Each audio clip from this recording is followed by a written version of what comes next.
suis Patricia Ouli, styliste ivoirienne, connue sous le nom de Oulipat. Oulipat tout simplement parce que c'est mon nom de famille et mon prénom.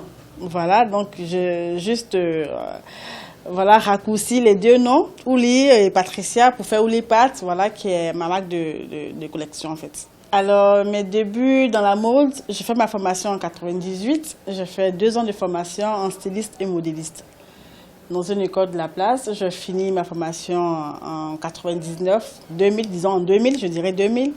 Et voilà, après un peu de stage un peu partout. Et depuis 2005, je suis installée à mon propre compte. Déjà, mon parcours professionnel, je dirais que mes premiers pas ont été dans le Yé, l'ONG Yé, qui a été initié par Misawi. Voilà, pour valoriser les jeunes créateurs ivoiriens. Et donc là est parti mes premiers pas dans la mode.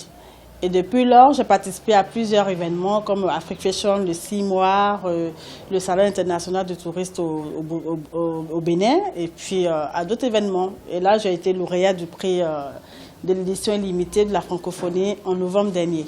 Déjà, c'est vrai que je suis styliste et j'ai voulu me démarquer un peu de mes autres collègues. Donc, je me suis un peu retirée dans l'ouest de la Côte d'Ivoire, qui est ma région, pour voir un peu qu'est-ce que je peux montrer de beau de l'ouest de la Côte d'Ivoire, vu que nous avons traversé la crise. Et c'est là est partie la valorisation du pain tissé, ouais. Et là est partie ma toute première collection que j'ai faite dans du pain tissé, uniquement dans du pain tissé, ouais. Et après, j'ai commencé à valoriser d'autres pains. Le style Oulipat, c'est un style adapté à tout le monde. Je dirais que tout le monde se retrouve là-dedans. C'est des choses vraiment assez simples, classiques comme des robes de mariée, des robes de soirée, des chemises dans du pain tissé. Mais toujours apporter une touche du pain tissé pour pouvoir vraiment me démarquer des autres.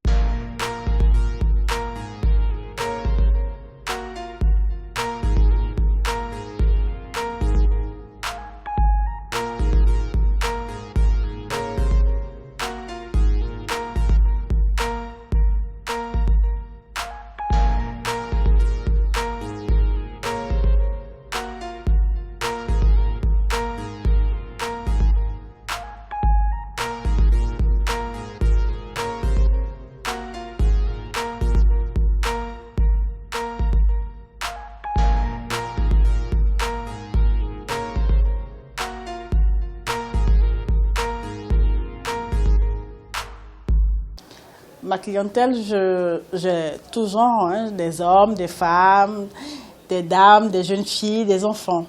Tout le monde s'habille chez moi. On vient juste de finir la 3e édition du défilé Euroday qui a eu un succès.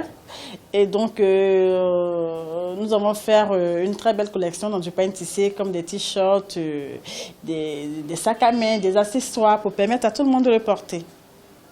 Alors, je trouve que l'Afrique a beaucoup de valeurs qu'il faut mettre en avant. Donc pour moi, déjà, le pain tissé, c'est ce qui représente l'Afrique, c'est ce qui nous démarque un peu de l'Europe.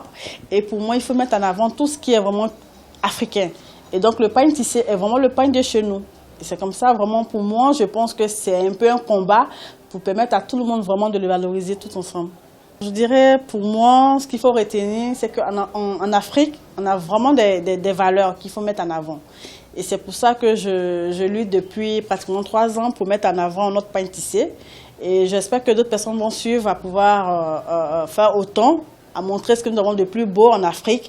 C'est vrai qu'on est tout en train de se bagarrer et tout, mais on n'a pas que ça à faire. On a vraiment des belles choses à montrer à l'Europe pour dire qu'en Afrique, on a vraiment des talents, on a vraiment des créateurs qui innovent chaque jour de leur créativité, de mettre de créativité pour montrer des belles choses qu'on doit toujours voir et acheter, pourquoi pas. Mes projets pour 2016, ça sera déjà le Festival du pain tissé qui sera la 4e édition. Et pourquoi pas exporter nos pains tissés et tout ce que je fais comme accessoires ou vêtements hors de nos frontières.